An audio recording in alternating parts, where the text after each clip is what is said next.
કાકા હા એક ભાઈ હમણાં એવું બોલતા હતા હા કે ડીઝલ 100 રૂપિયાનું થાય, 200 નું થાય કે 500 નું થાય, આપણે તો ગાડીમાં જ ફરવાના. એમ આપણને કઈ ફરક નથી પડતો. એટલો બધો પૈસા વાળો છે?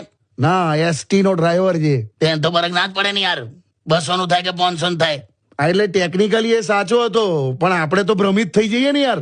હા એટલે આ સોશિયલ મીડિયા પર આવું જ થાય છે.